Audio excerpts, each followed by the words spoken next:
ang pasyon sa atong Ginoong Hesukristo. Mayaw nikaw, Ginoo. o Ginoo. Si Jesus nagtindog atubangan sa gobernador ug ipangutana siya sa gobernador, "Ikaw ba ang hari sa mga Hudeo?" Si Jesus mitubag, "Giingon mo." Apan wala niya tubaga ang mga sumbong sa kadagkuan sa mga pari ug sa mga punuan sa mga Hudeo. Usa mingon si Pilato kaniya, "Wala ka ba makadungog sa tanan nilang mga sumbong batok kanimo?" Apan wala mutubag si Jesus, bisag usa ka pulong. Busa nating ngala pag-ayo ang gobernador. Matag Pasko sa mga Hudeo, nabatasan sa gobernador ang pagbuhig usa ka binilanggo nga pinangayo sa mga tao. Nantong panahon na may bantugang binilanggo nga ginlag Barabas. Sa nagkatigom na ang mga tao, nangutana si Pilato kanila, "Kinsa man inyong gusto nga akong buhian? Si Barabas ba o si Jesus nga ginganlag Mesiyas?" Kay nasayod siya pag-ayo nga ilang gitugyan si Jesus kaniya tungod sa kasina. Samtang naglingkod si Pilato dito sa lawak hukmanan, nagpadala kaniyag mensahe ang iyang asawa nga nag-ingon, "Ayaw paghilapti kanang tawhana nga walay sala. Kay gabii gipadamgo ako, nasamok ako pag-ayo tungod kaniya." Ang mga tao gidani sa kadagkuan sa mga pari ug sa mga punuan sa mga Hudeo sa pagpangayo kang Pilato nga buhian niya si Barabas ug ipapatay si Jesus. Apan nangutana ang gobernador kanila, "Kinsa man nining duha ang inyong gusto nga akong buhian?" Sila mitubag, "Si Barabas." Si Pilato nangutana kanila, "Nan unsa may akong buhaton? Kang Jesus nga ginganlag Mesiyas?" Sila tanang mananubag, ilansang siya sa krus. Apan si Pilato nangutana, unsa may iyang sala. Unya sa makusog nga tingog nga ninggit sila, ilansang siya sa krus. Sa pagkakita ni Pilato nga wala siya mahimo ug hayan mahitabo ang kagubot, mikuha siya tubig og nanghunaw atubangan sa mga tao ug mingon, "Wala ako'y labot sa kamatayon nining tawhana. Inyo kining gusto." Unya ang tanang mga tao nanubag kaniya, "Kami o ang among mga anak mao'y datugi sa silot sa pagpatay kaniya." Unya gibuhian ni Pilato si Barabas ug si Jesus gipalatos niya og gitugyan aron ilansang sa krus. Unya gidala si Jesus sa mga sundalo ngadto sa palasyo ni Pilato nga gobernador.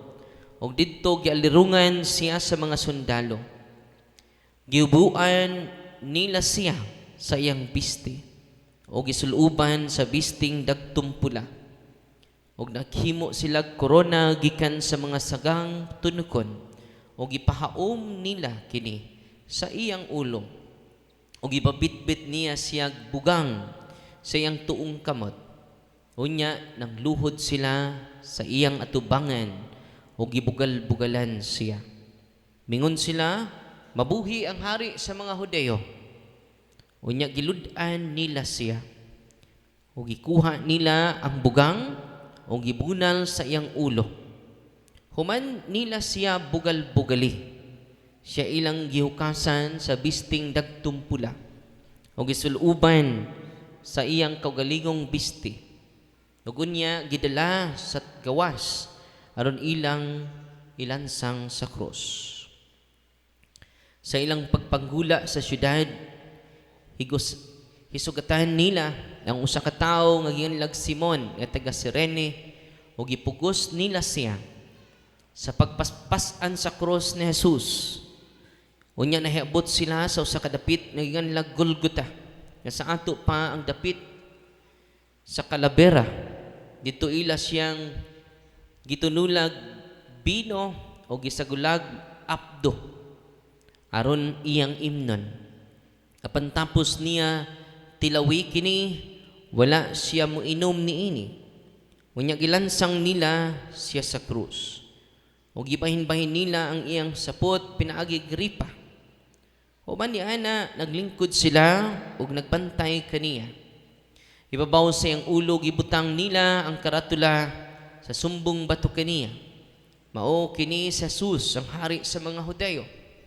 Nya tupad kang Jesus, gilansang nila sa mga krus ang duha ka tulisan. Ang usa sa iyang tuog, ang usa sa iyang wala. Ang mga tao nga naglabay, nagyango-yango sa ilang ulo o gibaybiay nila si Jesus.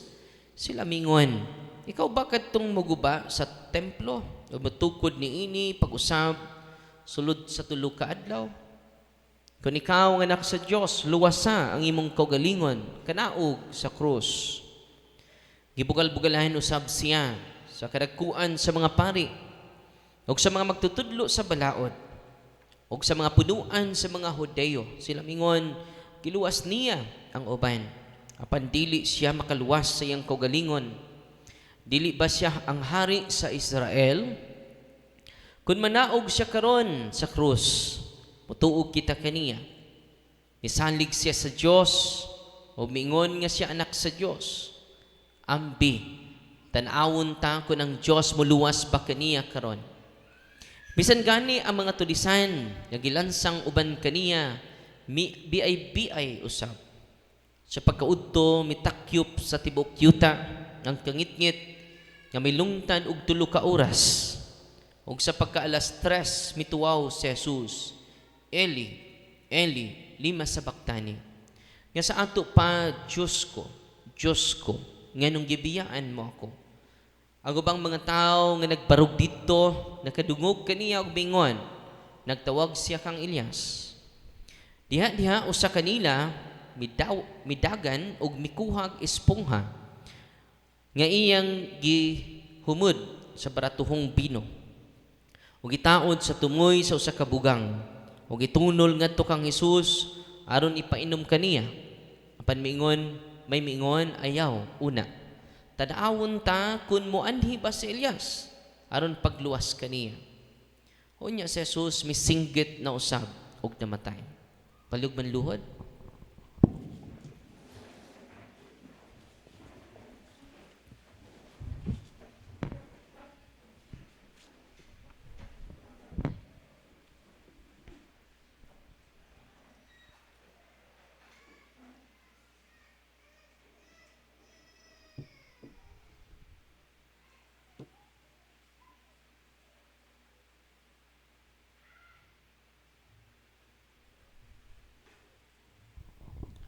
Palig manindog. Unya ang tabil sa templo nagkisi gikan sa taas ngadto sa ubos. Ug natay-og ang yuta. Nangapikas ang mga bato, ang mga lubnganan nga abli, ang daghang balaang tao ang nagabanhaw.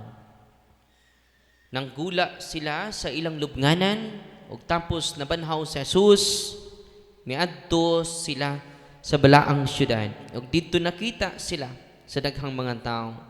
Sa diha ngang opisyal ug ang mga sundalo nga kuyog niya sa pagbantay kang Jesus, nakamatikod sa linog ug sa tanang nahitabo. Nalisang sila pag-ayo ug mingon, siya gayod ang anak sa Dios. Ang pasyon sa atong Ginoong Hesukristo. Daygon ikaw, O Kristo.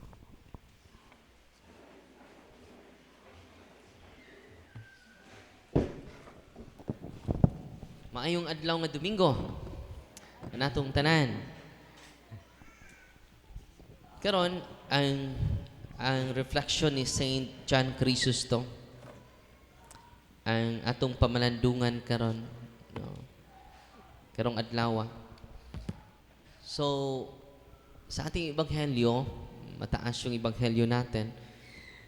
Sabi ni Saint John Chrysostom, ito yung point niya, ito lang yung point ni Saint John Chrysostom. Christ's mercy is greater than human sin. Uulitin ko ha.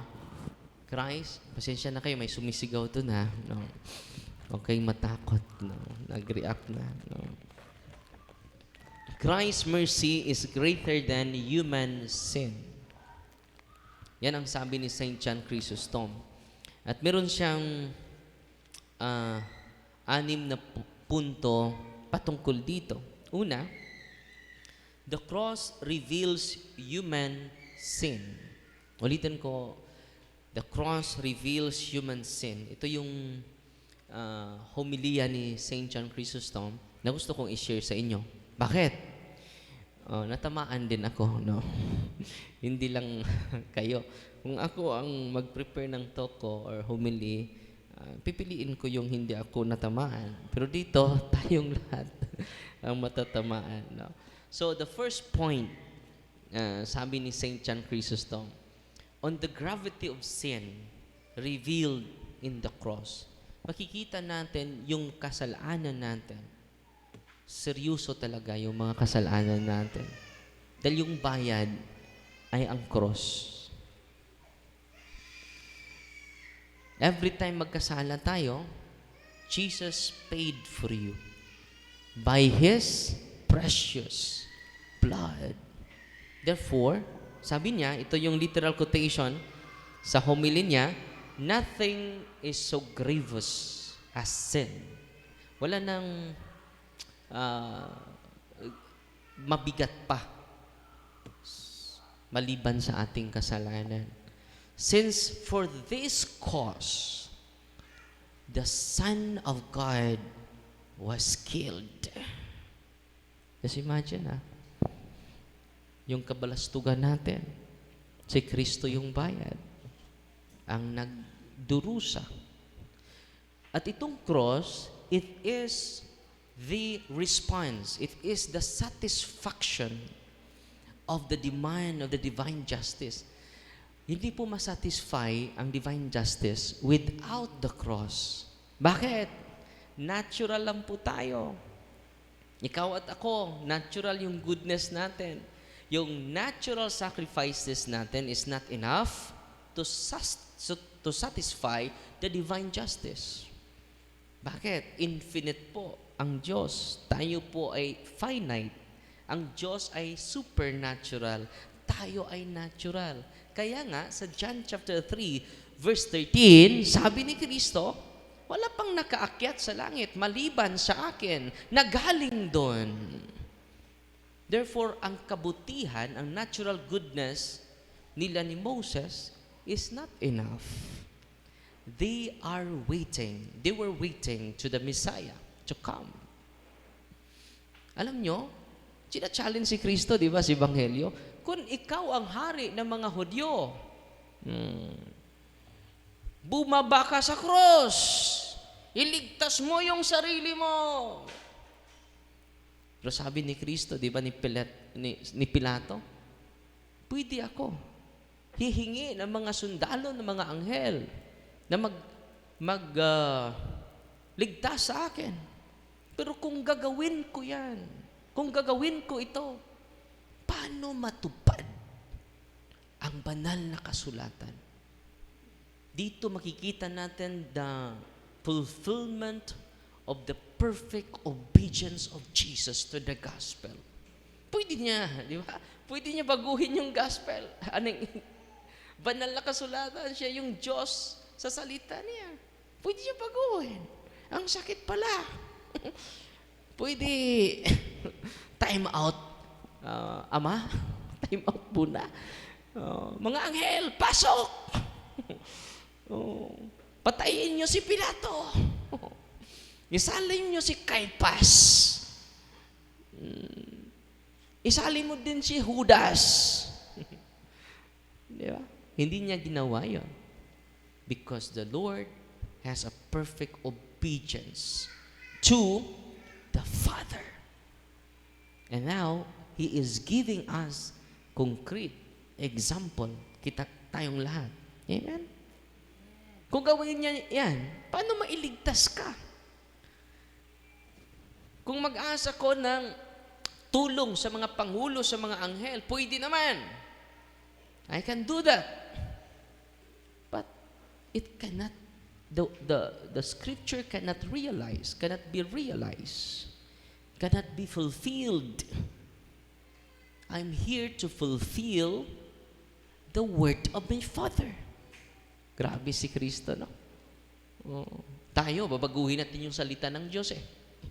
Basta hindi aayon sa ating gusto. Bakit kayo mag-quote ng Biblia? Dapat practical tayo. Dapat, yung pragmatic experience ng mga tao, hindi na kailangan ng salita ng Diyos. Pero si Kristo, hindi binago ang salita ng Diyos.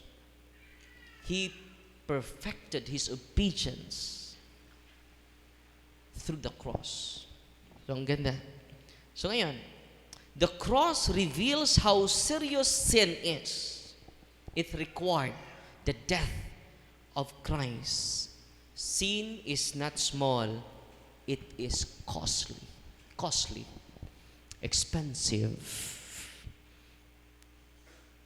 Your diamond cannot pay your sin. Your gold cannot pay your sin because you are greater than gold. You are greater than diamond. You are expensive. You are costly. Yan sabi ni Saint John Chrysostom. So, ano pang additional pointer niya? Ito, on Judas' betrayal, greed and corruption. Ito yung literal quotation sa sinabi niya. For what could be worse than this? Madness. For what could be worse than this madness? To betray the master for money. So, ano ba yung pinaka-worst sa ginawa ni Judas? Is the betrayal. Why Judas betrayed Jesus? Because in the name of money, Judas represents greed, spiritual blindness that leads him to irrational choices. Kung nanumuhay na tayo sa kasalanan, yung mga choices natin ay irrational, illogical, and unnatural. Hindi na base sa nature. Hindi na base sa human logic and human reason. You become illogical. Matalino sana siya, pero illogical mag-isip. Gifted sana siya, pero unnatural yung reasoning. Ganon. Because sin leads us. Anong rason yan? Because of our sinfulness. On Peter's, the third point, on Peter's denial based on his human weaknesses. Peter denied, ito yung quotation ni St. John Chrysostom. Peter denied not through wickedness, but through human weakness. Even faithful can fall. Ang una nating Santo Papa, nabagsak siya. Nagkasala siya. He denied Jesus, not because he is wicked, but because of fear and weakness. Not only by malice, but by fear. May nag-chant sa akin, ating witness, sabi niya, Father, nakatagkab ako ng sabwena. Mabibilanggo na ba ako, Father? Huwag kang mag-alala, sasamahan kita. Sa bilangguan, hawak kamay, di kita. Sa sunod na, iiwan sa paglakbay. Dahil yung isang witness natin, kinasuhan ng 10 politiko. Galing sa mayor hanggang sa nakagawad. 10 po. Anong file nila? Na case, perjury, 5 counts. March 23 ba yung hearing? 22. March 22 ba yung hearing or 23? 24. Ah. And then, hindi pa ako nakarating. Nandun pa ako sa Himpapawid. Umuwi ako 23. Nandun pa kami sa Himpapawid. So, na-late ako ngayon dahil nakatulog ako. Dahil ngayon ay maaga, may araw dun sa Canada, madaling araw ngayon. No? So, nag-adjust pa ako sa oras. Doble yung adjust ko dahil galing sa Europe, iba ding time difference natin doon. Pagdating sa Canada, iba din, no? Sabi ko ni Ate Nunet, kaya pa ba ni nato? Muna the zombies, ani? Tag 6 hours difference, 8 hours difference, 12 hours difference. 12 hours difference natin from Philippines to, ngayon, 1:22 sa tanghali. Ngayon, 1:22 sa madaling araw. So, para akong wakwak ngayon. Ang gabi ninyo, araw ko. Ang araw ninyo, gabi ko, no? So, pag March 24, so, sinabihan ko yung team natin na wag niyong pabayaan yung witness natin. Dahil hindi natin na postpone. Hindi na-grant yung postponement natin. So, nag-request ako for postponement para nandyan ako. Pero hindi na granted. So sila lang, wala ako. Pero nasyak ako, hindi nagpakita ang 10 politiko. Because we cannot face against the truth if we stand for lie. At ngayong Martes, may 3 political leader na proper trial na. Okay? So kayo kung mag-leader kayo sa Diocese of Tagbilaran, mag-ingat kayo. Yung maghanda na kayo ng 200,000 ha, bail. Dahil hindi kita tatantanan. Bakit kayo ang nagsira sa kinabukasan ng ating bansa? Yung mga politikong bumili ng boto at yung nagpagamit sa mga politiko. Ngayong November, mga kapatid, tulungan niyo po ako.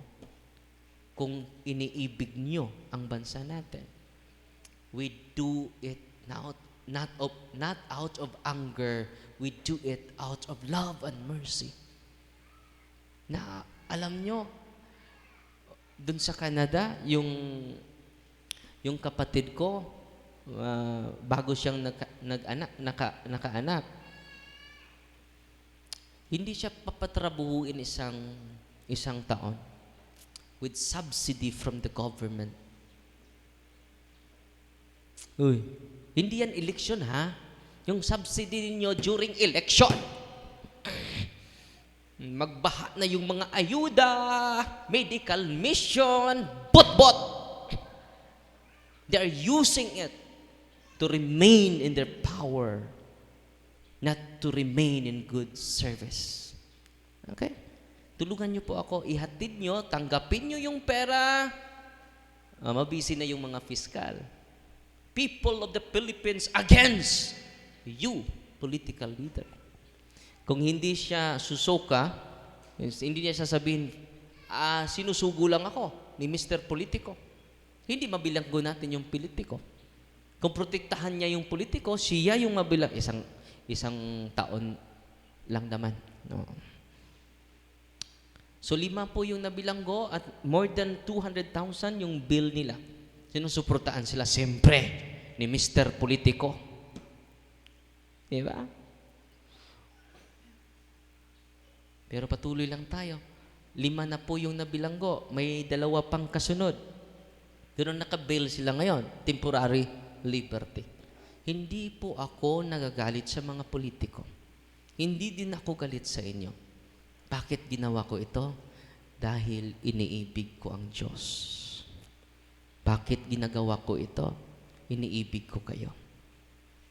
At naaawa na po ako. 19 trillion na po yung utang ng Pilipinas. Tingnan nyo, busy yung Senado, Kongreso, i-impeach si Sara. Na okay lang i-impeach niyo. Una nyo impeach si yung trillion pesos nakakuha ng flood control. Di ba? Impeachable naman si Sara talaga. Dahil yung mga piatos-piatos, chichiryagang, ang dami naman dito. Napay chipi, no? Napay piatos. Tinuluko lang yung mga tao nila. Kung i-impeach nyo si Sara, isalin nyo si Bongbong. Trillion of pesos ang nawala sa flood control. Di ba? And then, wag nyo nang ibuto tong mga to. May record na eh. Tingnan nyo yung walang record. Zero corruption. And then, sampahan natin ang kaso yung mamamili ng boto. Na isang araw lang yon. Sasabihin nyo, pambili ng bigas. Isang araw? Tingnan nyo yung nangyari sa Canada. Grabe. Yung dalawang pamangkin ko, may subsidy. Yung elementary na dalawang pamangkin ko, grade 1 and grade 2, every month po may subsidy sila sa gobyerno. Every month yan Dahil mayaman po tayo. Kaya nga, hindi na sila bababae. Ginagawa na nilang negosyo ang mga posisyon nila. Purya lang sa mga mabuting mga politiko. Okay? So I hope you can help us to this advocacy for the brighter future of the province of Bohol. Walang problema, may abogado na tayo. No? Kung magkaisa tayo, maging modelo po ang probensya sa Bohol. Okay? Yung 7, ipabilanggo natin. Ipabilanggo talaga natin. Bakit? Kapag hindi ipabilanggo natin, walang madidisiplina. Walang matututo. Amen? Ang mata lagi mo. No? So, Peter denies Jesus because of fear. Please do not deny the truth because of fear. Let us stand for the truth. And let us promote justice with the eyes of mercy, not with the eyes of revenge. So nag-chat ako ni Bishop Gerardo Almenaza, Diocese of San Carlos. Sinesend ko po yung niya, yung mga legal action natin. Siya yung Vice President sa Caritas Philippines. It is all about social action of the CBCP. No? Yan siyang Father, natutuwa ako. No? Sa konkretong paraan. Patuloy ka, Father, and your legal action should be grounded to the love of God. Not to hate anyone, but to love everyone. No? You are doing it out of love and out of mercy. Kung gagawin mo yan, na out of love, hindi masaya ka araw-araw. Kapag nagagalit tayo to promote justice, to promote against injustices, galit ka, hindi nayawaan na ta. Amen? Should be grounded to mercy and love. Amen? At pagpunta namin sa Vancouver, alam nyo, pagpunta namin sa Vancouver, nag-layover kami ng 6 hours doon. And then, may nag-chat ni Ate Nonet, pwede ba kayo sa Vancouver? Makapunta kami sa Vancouver, pero dyan lang kami sa airport. Nag-connecting flight from Regina to Vancouver. Vancouver to Manila. Sige, may 6 hours kami, pero malapit ba yung bahay mo sa airport? Malapit lang, 15 minutes distance. Sige. Mag-prepare kami ng dinner. Meron pala siyang kaibigan. Ang kaibigan niya, 25 years, nagkasakit. Yung tainga niya, dalawang tainga niya at yung ulo niya ay may mga gumagapang. May mga tumutusok.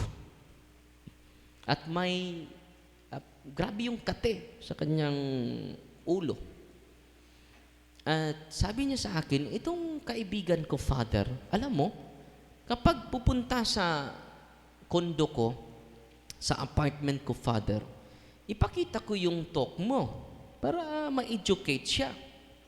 Alam mo, Father, magagalit siya sa'yo. Galit na galit siya sa'yo. Hindi ko alam. Bakit galit ka ni Father Darwin? Hindi ko din alam.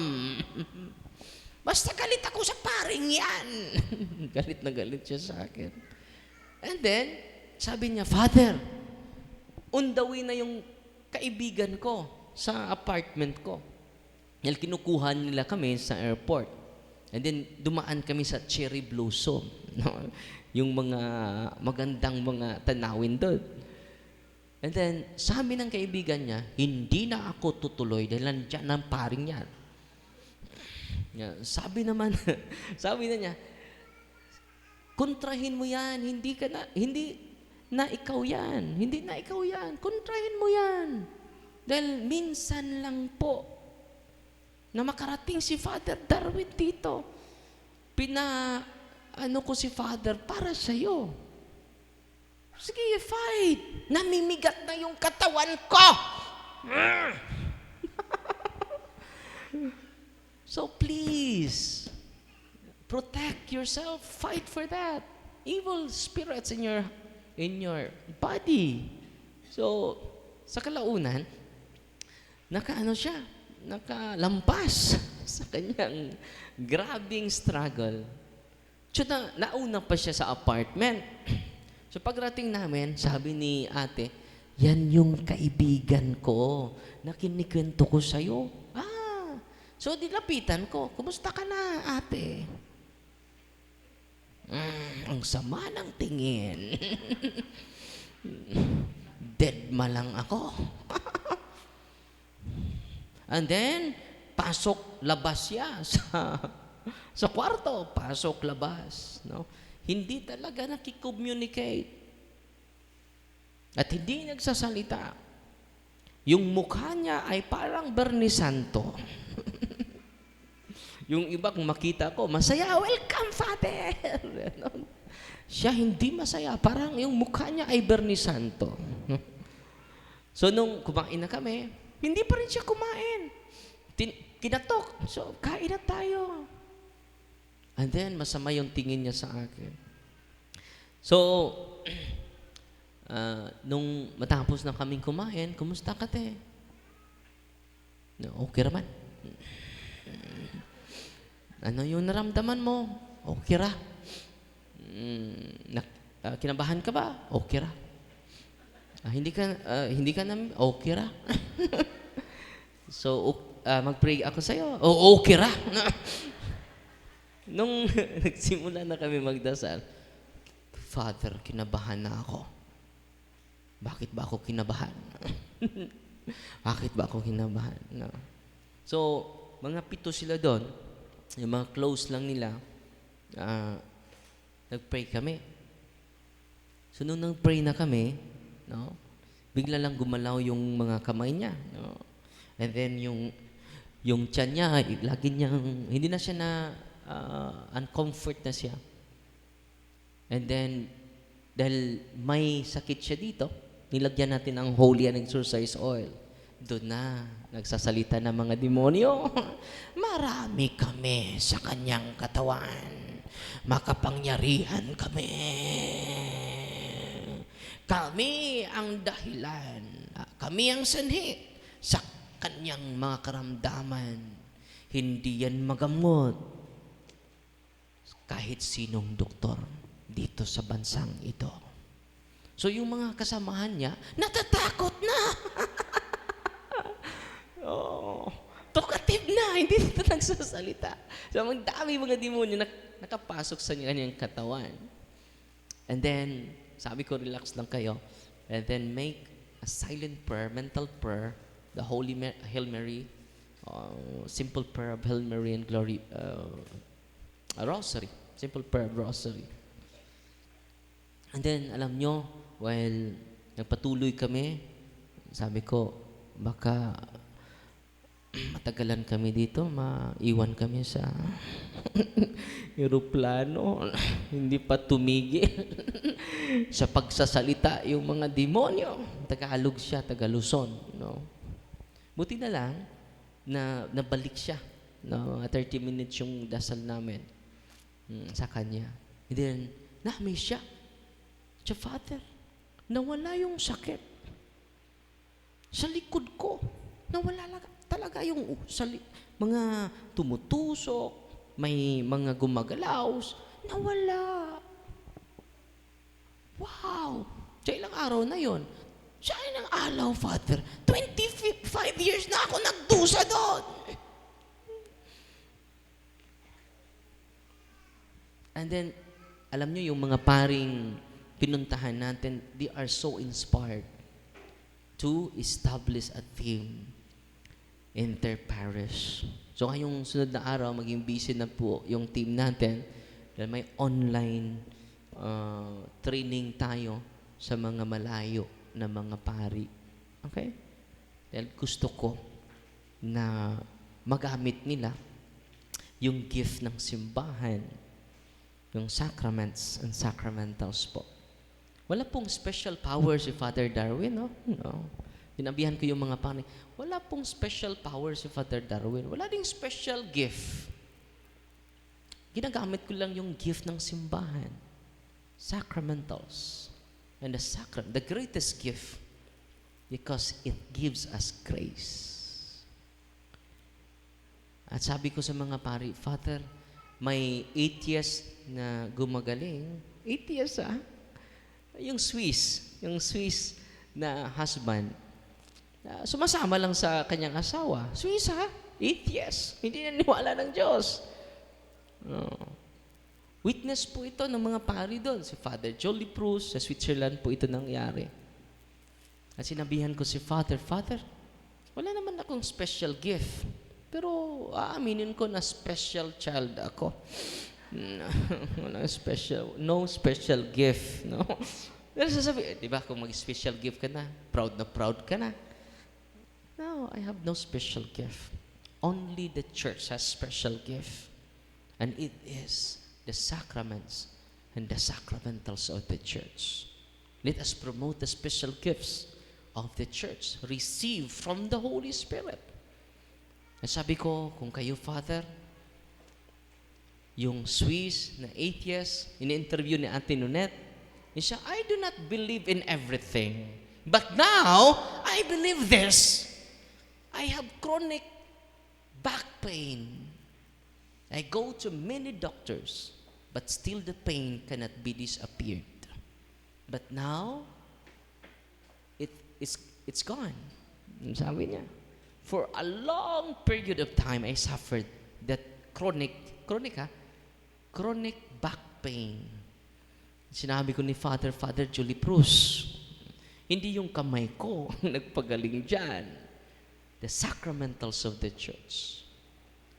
If you will use the sacramentals of the church, many people who are oppressed by the evil spirits will obtain healing, deliverance, conversion, the metanoia of the heart, the change of the heart. Sabi ng mga pari, wow, Father, magtayo tayo dito! ng team. So, mga team natin sa Deliverance Minister, no, additional work natin. Online training natin. Meron din sa Canada. Yung Canada pala, yung Niagara Falls, ito po, part sa Canada.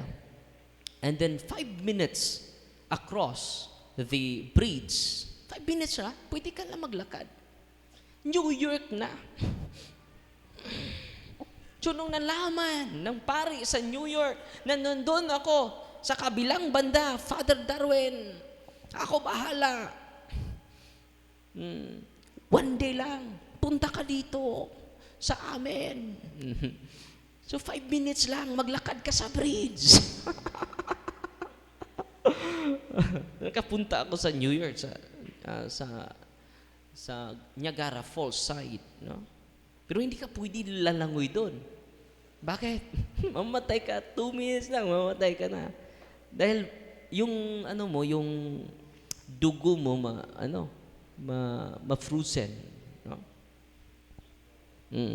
Bawal maligo doon.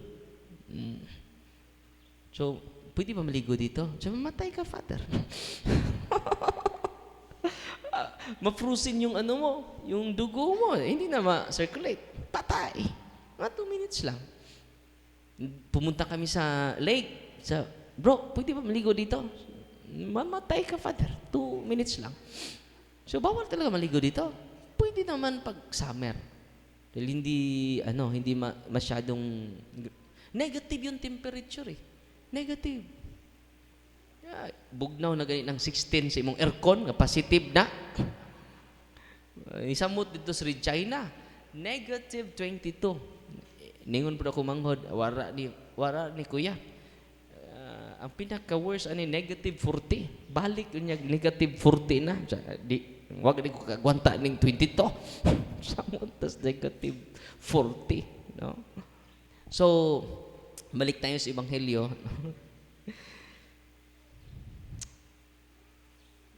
So, ang mangyari, yung mga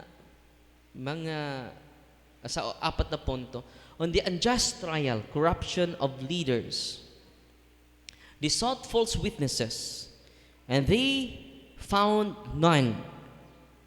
They condemn him, but still they condemn him. No? Wala nang magawa sila. Kumukuha sila ng mga false witnesses, pero wala silang nakuha. Dahil hindi po nag-conform sa reality. So the leaders show injustice, hatred of truth. So this corrupts even those in authority.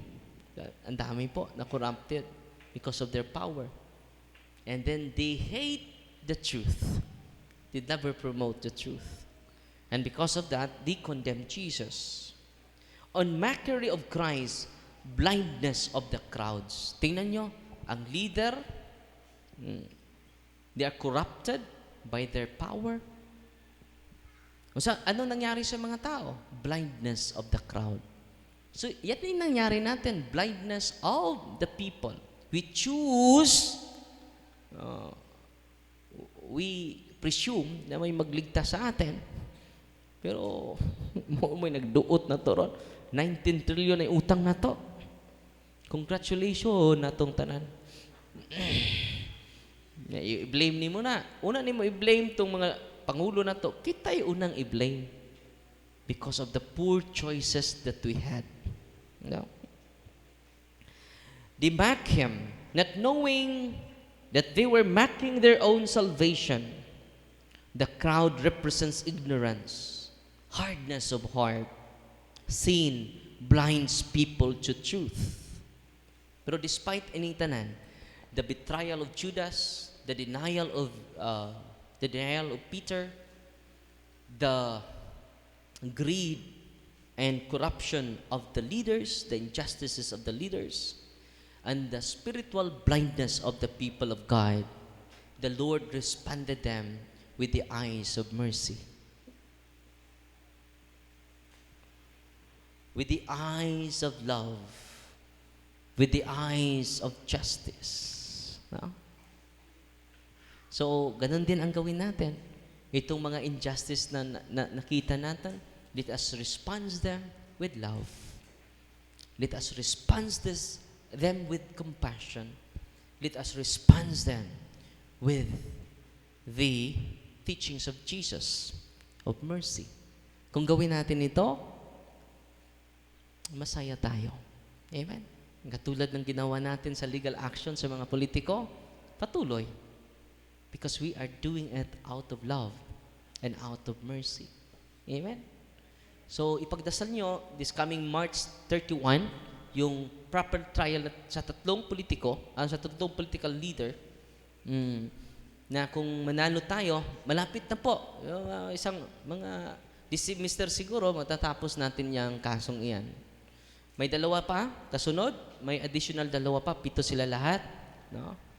At meron pa din tayong plano sa mga politiko na madirect sa kanila, no? Sa sunod na araw. So ginagawa natin ito. I am not hating the politicians. I love them. I pray for them. I included them in my prayer. Now, tell them that I pray for them. I am doing this because I pity our nation. Naluoy na ko sa atong nasod. Ginagmay raman eh. Adayo sa kapolitiko, doon lang ko, Father, my God, no, kay wa ko ni mo gikiha. Gignan ko. Sa wapat, o takay ba, kung lunay mo, tindog ni mo ron to, kay 15 days, 15 years pa man ang buying kinibitang dili na pwede ka ma-file. Karon pwede pa mo file kung makahuna-huna gud mo. Kana pong tinud-anay ha. Kay ikiha po ka na kog perjury. Bantay ra mo. Mag-ingon-ingon mo nga, oh, father. No. Nya kontra di mo tong unayon ka na mo. Ngano man dili mi gusto nga magbutang-butang sa isig kaingon. Kung ma-establish na mo nga nagbutang-butang ka, ako mismo ang mokihan nimo perjury. Kaya nga naman, nasuko kas politiko. Adi, nagama-gama kag imo. Nagipatuo may nimo nga ikaw mo nagsulti sinyo niya. Perjury ra di ay ipapriso ka na mog apel. Kaya di mi ganahan og mga sinulangaling o di mga injustices. Ato justice and mercy. Dili lang po nasir tag mercy. Why justice? Ningon man akong uban niya, Father, ikaw ba, Father? Di ka maluoy na mo, Father. Pari mo nung kanya, di ka maluoy. Maubito nang ipadayon ako, kay naluoy na ko. Kay kung mercy without justice, di na mao ang Ginoo. Di na mao ang Ginoo. Kay kung mercy and mercy rata, nga nung naamay imperno.